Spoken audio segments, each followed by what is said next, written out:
Unafraid Show Daily Live. All right.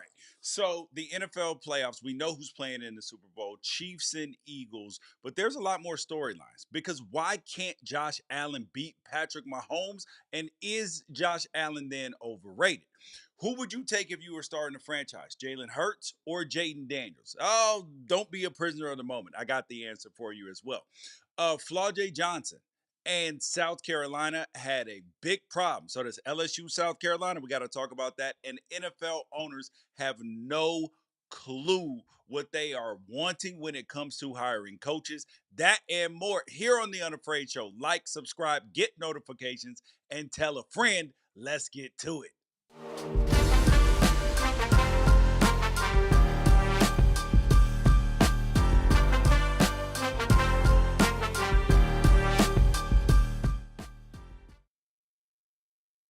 We're going to start with these NFL playoffs because watching Patrick Mahomes and watching the hate about Patrick Mahomes and what these Chiefs are accomplishing and people trying to diminish it is funny to me.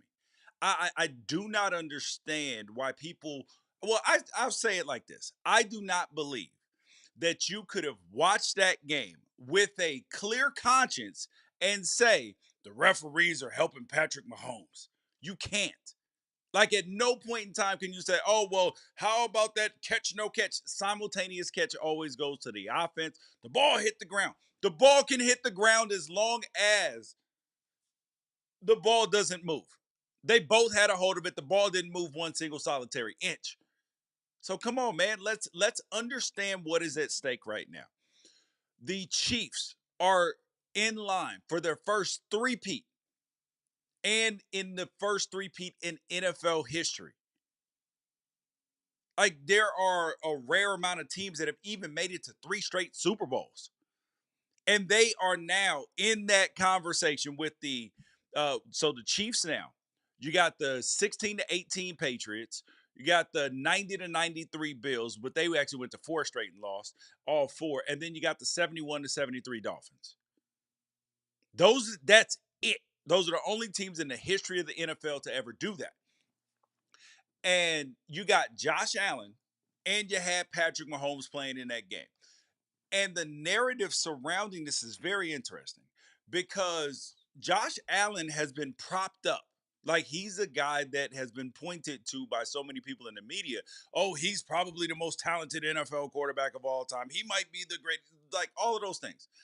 And there are so many people that wanted him to beat Patrick Mahomes because then they can elevate him to, oh, we got a new sheriff in town. This is a rivalry that we want. No, what we are actually watching, we're not even watching Michael Jordan versus the NBA because there were plenty of really great players who won on Michael Jordan's watch.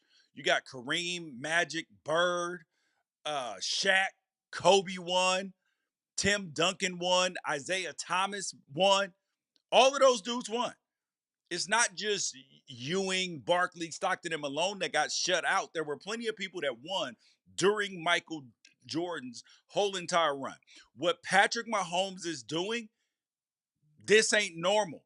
AFC Championship game, first year starting. If it weren't for an offsides penalty against Brady, he would have won that and been in the Super Bowl his first year starting. Next year, Super Bowl win.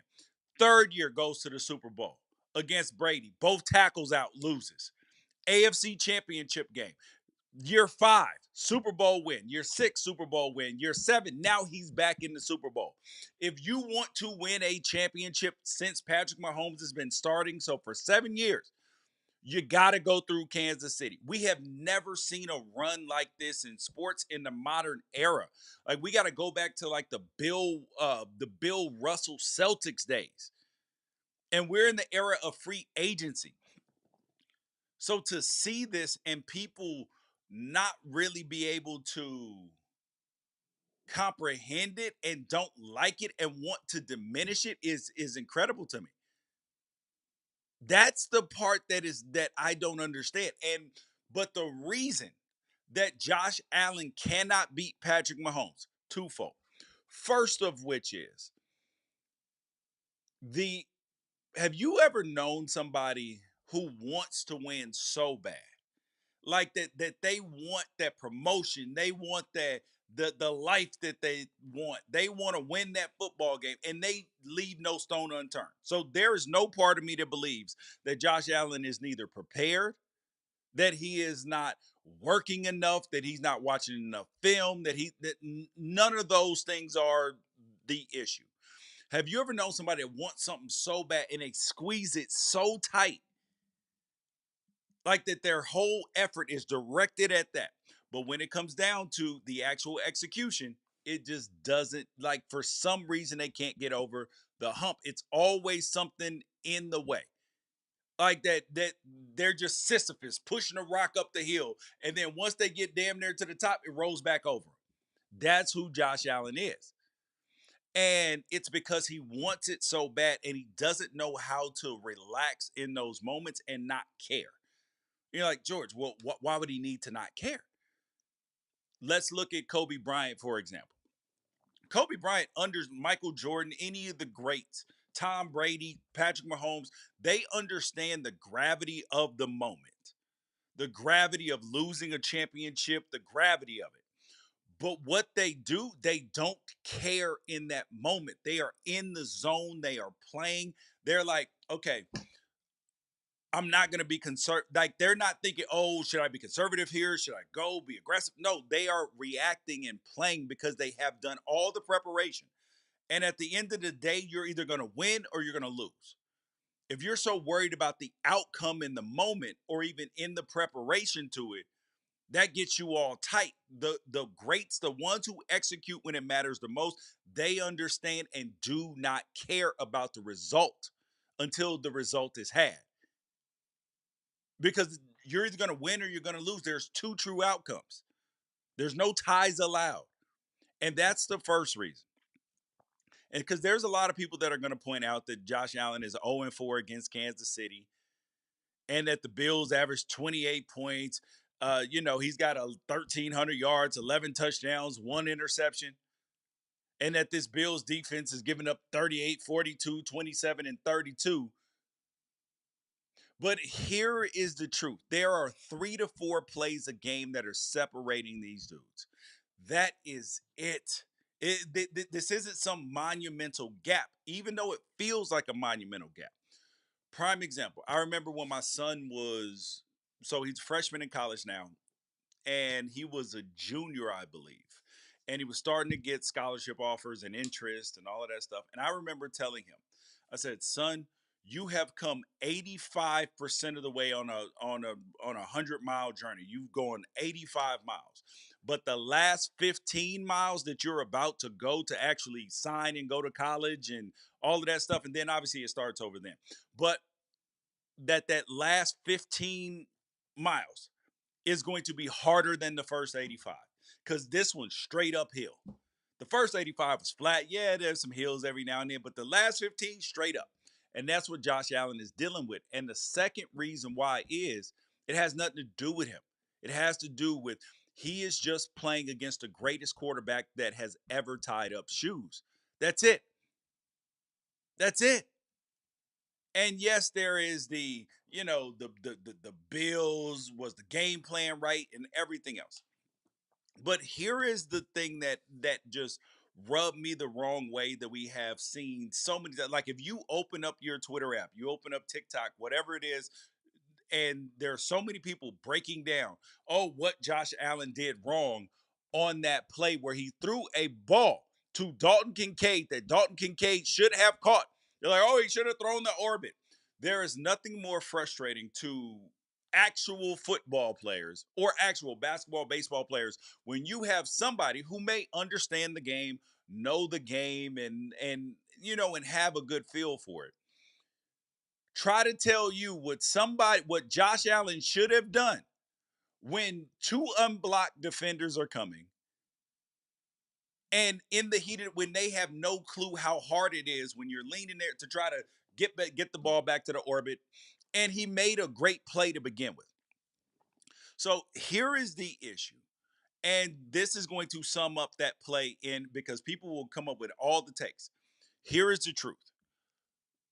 Spags, the Chiefs defensive coordinator, won.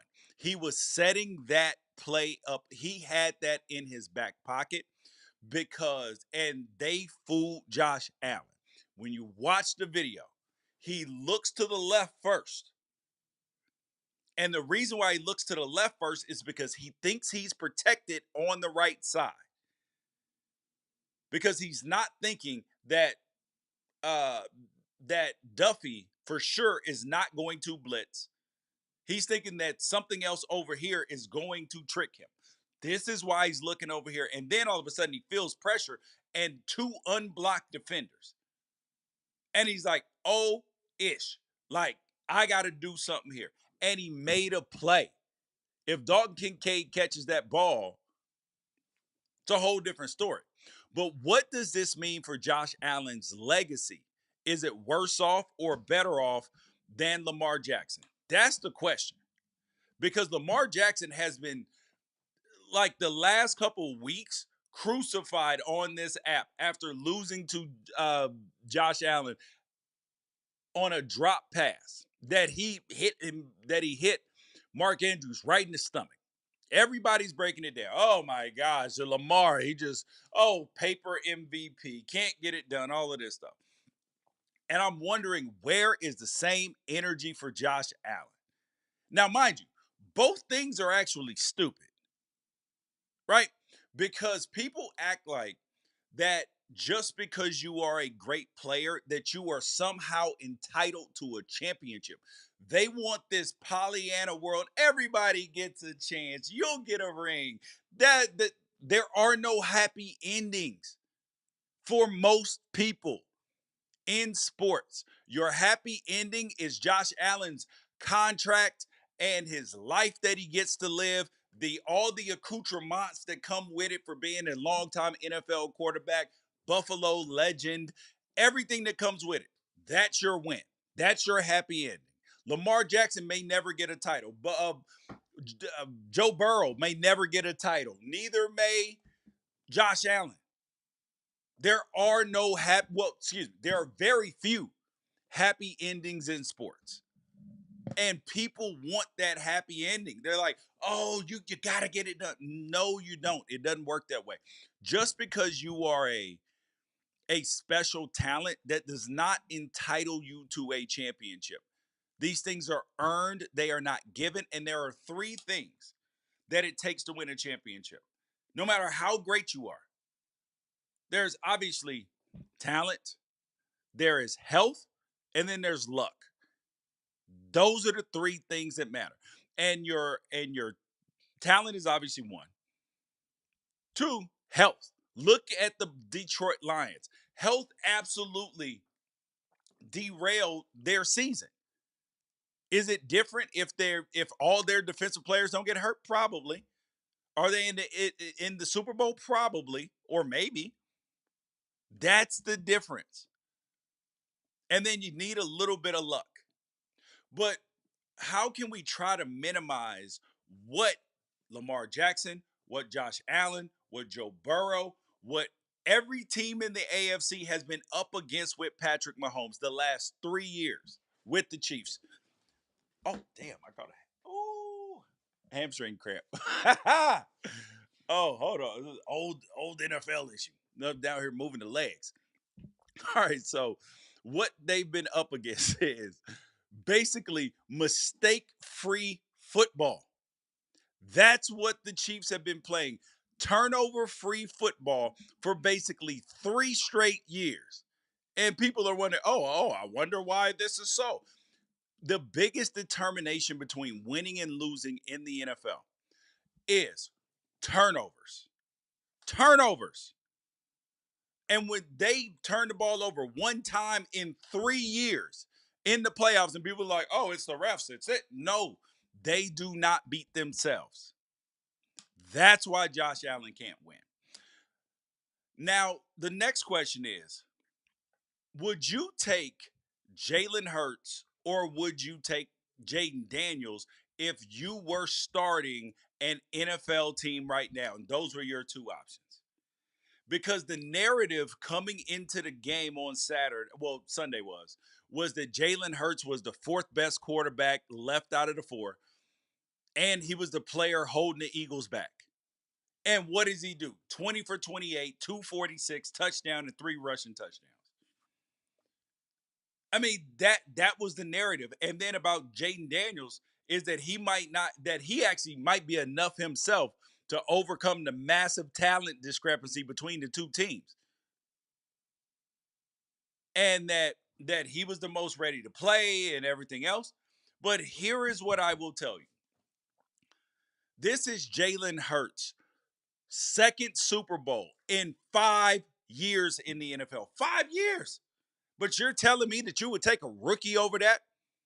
We're talking about a dude who dresses like somebody's uncle and is a great leader of the franchise. He controls his wideouts, even though the AJ Brown's a little bit, he's a malcontent at times.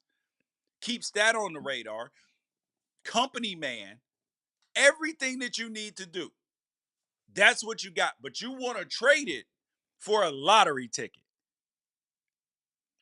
So if Jalen Hurts has been to the Super Bowl twice already, granted, teams matter. I told you, there's luck, there is talent that are involved in winning and losing. So, so how are you going to take a guy in Jayden Daniels, as exquisite as this year was? The sample size is so small. And there's a saying: if you can do it once, it's an accident. You can do it twice, you can really do it. So Jayden Daniels got to prove that he can replicate this season again, dude. He's got to prove that he can replicate it again before I'm willing to trade in my Jalen Hurts stock for Jayden Daniels. Let me repeat that for you.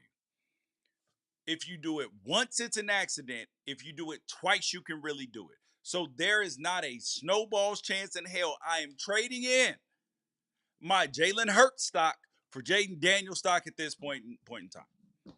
I got a dude who's leading me to Super Bowls regularly, twice in 5 years. But there's questions. Oh my God! Look at Saquon's carrying him. We sure? Dude made throws. Dude made throws. And the organization is doing a great job. So, and people, oh, well, he's got so much help. That's part of winning Super Bowls. Yes, the organization has been good getting Saquon Barkley, trade for AJ Brown. And their defensive drafting has been absolutely insane because all 4 defensive players that they picked in 2024 played at least 16 games. Come on, man. And the Giants, they basically gave him Saquon Barkley. So whose fault is that? Come on, man. And the fact that Nick Sirianni, their head coach, was on the hot seat when this year started is laughable. The man has won what? He went 9-8 the first year, or 8-9. Then ends up 11 wins, 13 wins, 14 wins. Like this is the guy you want to fire? Okay, all right, all right. Jobs should be safe and secure for a little bit right now. And the Commanders, yes, the future is bright, but we know how the NFL works. It is set up for you not to have long-term success. So, who are you taking? Hop in the comments, Jayden Daniels, or are you taking Jalen Hurts right now? Because I'm taking the guy who's a little bit more underrated at this point in time, even though his success has been shown. All right, next thing up. And you guys, make sure you guys like, subscribe, get notifications, because remember, Unafraid Show Daily Live is here Mondays and Wednesdays, 12:30 Pacific, 3:30 Eastern Time. And then you have the College Football Show on Tuesday, College Football Apostles on Thursday. Boom. And then on Sundays, we got the College Football Show too.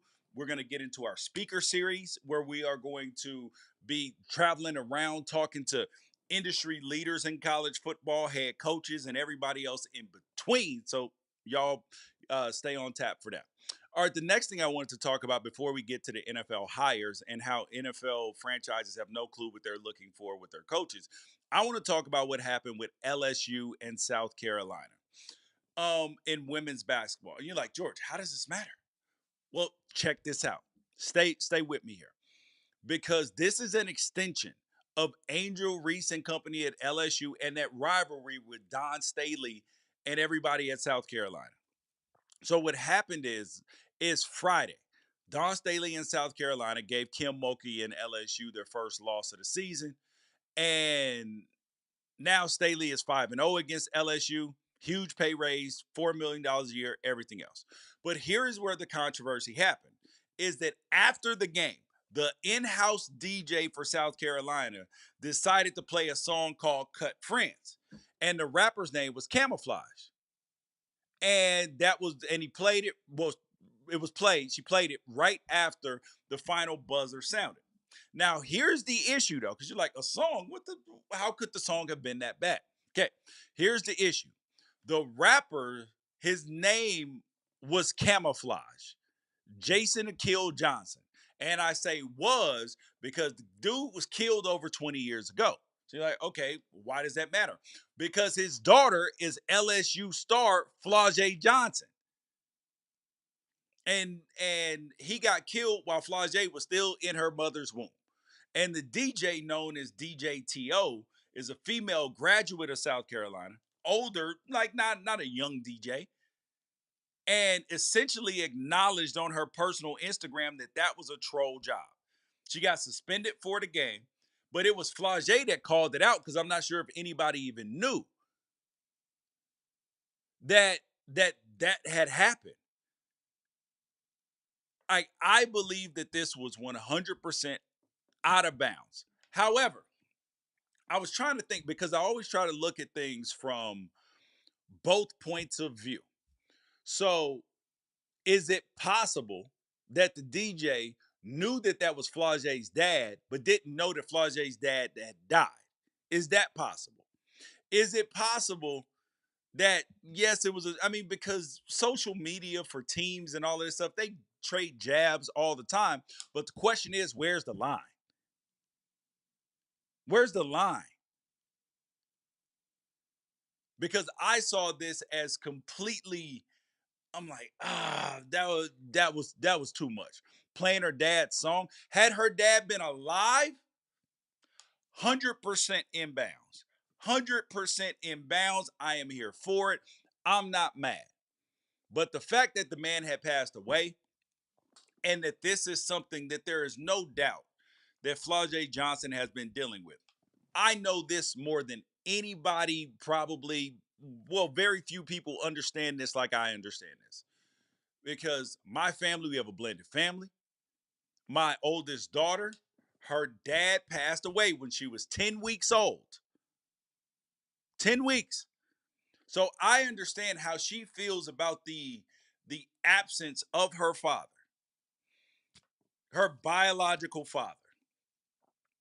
So I can even imagine how Flau'Jae feels about this.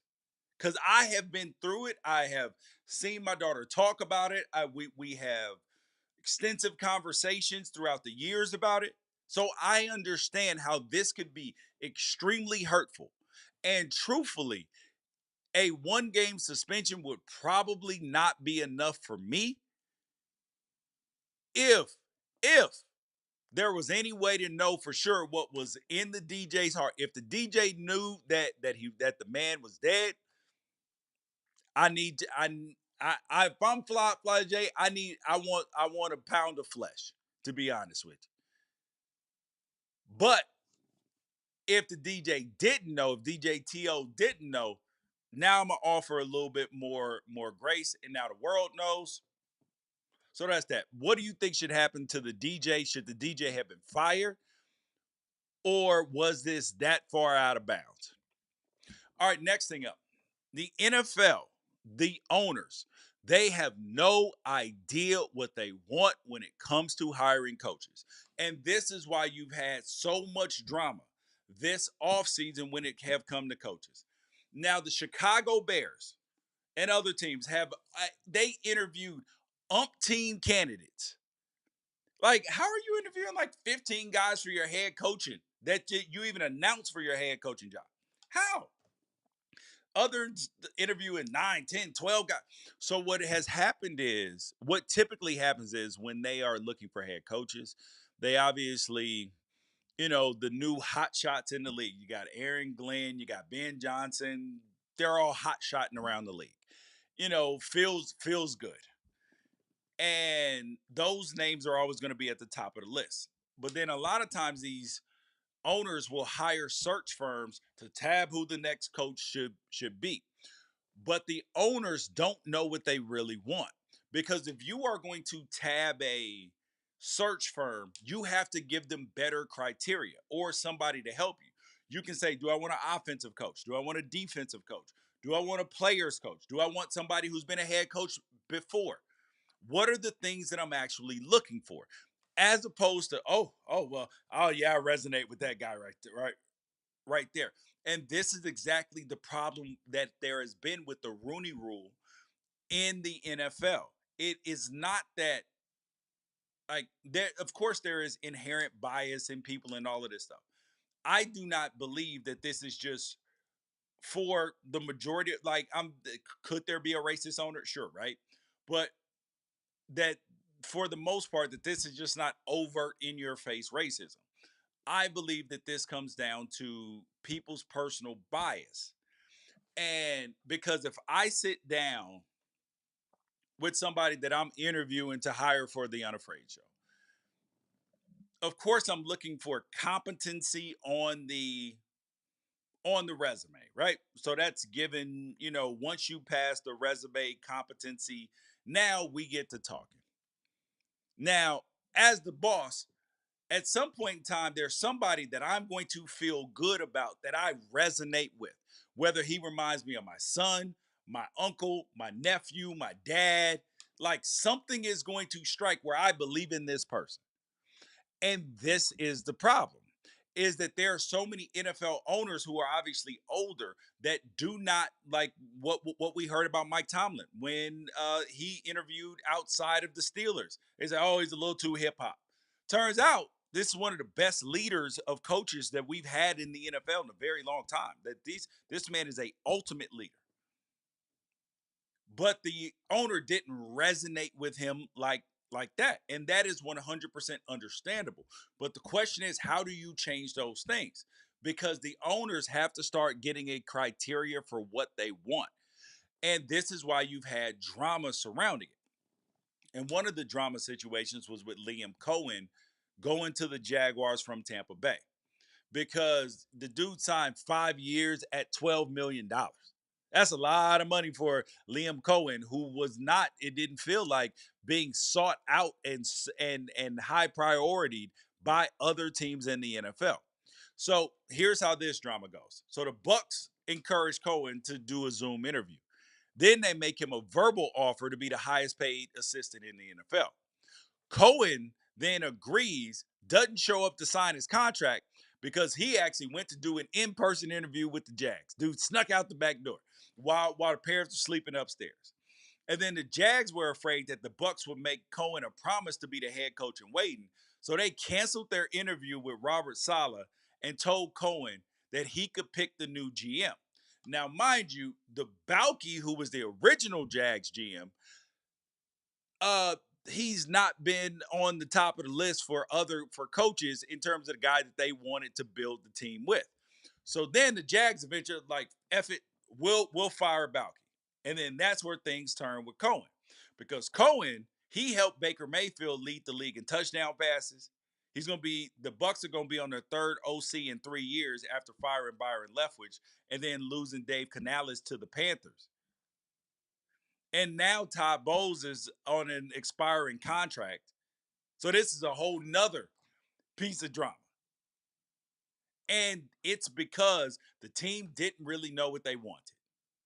And then they ended up having to settle for Coen, who may turn out to be a great coach.